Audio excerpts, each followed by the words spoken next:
সুধীবৃন্দ, আপনারা দেখছেন খুলনার সময়ের খবর প্রতিবেদক আমি আব্দুল আলী। এই মুহূর্তে আমি রয়েছি বাগেরহাট জেলার চিতালমারী উপজেলার বীর মুক্তিযোদ্ধা কাউসার আলী গাজীর বাড়িতে। সুধীবৃন্দ, এই এখন আমরা কথা বলবো কাউসার আলী গাজীর ওয়াইফ এর সাথে, অর্থাৎ রুনা গাজীর আম্মার সাথে।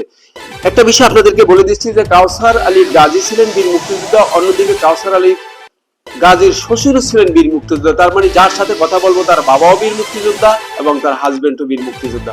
রাজপথের লড়াকু যে রুনা গাজী, অর্থাৎ রুনা গাজীর বাবা হচ্ছে বীর মুক্তিযোদ্ধা, রুনা গাজীর নানা হচ্ছেন একজন বীর মুক্তিযোদ্ধা। সব দিক মিলিয়ে রুনা গাজী মুক্তিযোদ্ধা পরিবারের একজন কৃতি সন্তান। রুনা গাজীকে কিন্তু বাগেরহাটবাসী, খুলনাবাসী দেখতে চায় মহিলা সংরক্ষিত আসনে এমপি পদে। তো সর্বোপরি এই বিষয়টাকে আপনি কোন নজরে দেখছেন? আমার বাবা কায়েম আলী শেখ, সে বীর মুক্তিযোদ্ধা ছিল। আমার ছোট চাচা ছিল, আমার আমার নোয়া চাচা ছিল, আমার পরিবারটাই মুক্তিযোদ্ধা।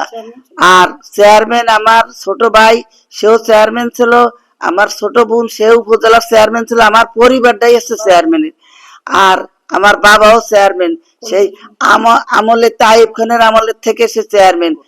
40 বছর ধরে চেয়ারম্যানই করে তারপর দুর্নীতি চলে গেছে।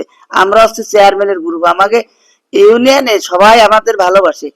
আর আমার দেওররা, তাকে বাড়ি আমি আইসি গাজীবাড়ি, তারাও সব বিএনপি করে, তারা সবাই চেয়ারম্যান। জনগণের সবাই তো আমাদেরকে ভালোবাসে, আমাদের ব্যবহার। আর আমার মেয়ে সেই দেখিয়া ওর সেটা ও রাজনীতি পথে নামিয়ে গেছে, রাজপথে।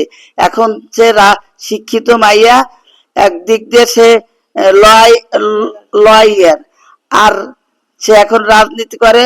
আমলিগির আমলে সে চেয়ারম্যানিতে দাঁড়াইয়ে সে উপজেলার চেয়ারম্যান হয়ে গেছিল। কিন্তু তারা জনগণে খুব ভালোবাসে, এখনো ভালোবাসে।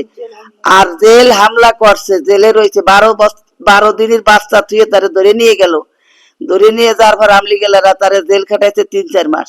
তারপর সেখান থেকে বারইয়া উনি তারেক জিয়ার আম্মুর কাছে গেছিল সাক্ষাৎ করতে। তারে সে আর কি দোয়া টোয়া করে দিছে খালেদা জিয়া, যে মা তুমি এত কষ্ট করছো বাচ্চার জন্য, আল্লাহ তোমার বাঁচারাও, তুমি রাজপথে থাকো। তা সেই পর্যন্ত তো এই পর্যন্ত আমার মেয়ে রাজপথে কাজ করেই যাচ্ছে।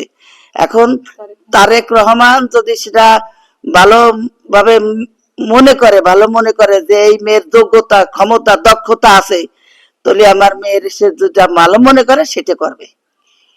সুধীবৃন্দ, বীর মুক্তিযোদ্ধা মেয়ে এবং বীর মুক্তিযোদ্ধার স্ত্রী, এক কথায় রুনা গাজীর আম্মা। রুনা গাজী মানেই হলো বীর মুক্তিযোদ্ধা পরিবারের একজন কৃতি সন্তান। রুনা গাজীকে যদি মাননীয় প্রধানমন্ত্রী তারেক রহমান দায়িত্ব দেন, আপনারা যেটুকু জানলেন যে রুনা গাজীর আম্মার কাছ থেকে সে সঠিকভাবে দায়িত্বটি পালন করবে। তার বিগত দিনের যারা অভিভাবক ছিল তারাও কিন্তু বড় বড় ভাবে এভাবে দায়িত্ব পালন করেছে। বিষয়টি আপনাদের সবাইকে জানাবার জন্য যে যেখান থেকে দেখছেন, শুনছেন, লাইক, কমেন্ট, শেয়ার করে উৎসাহ করবেন, সাথে থাকবেন। পরবর্তী নিউজ নিয়ে আসবো, ততক্ষণ প্লিজ অপেক্ষা করবেন। নিচ্ছি এখনকার মতো বিদায়। আল্লাহ হাফেজ।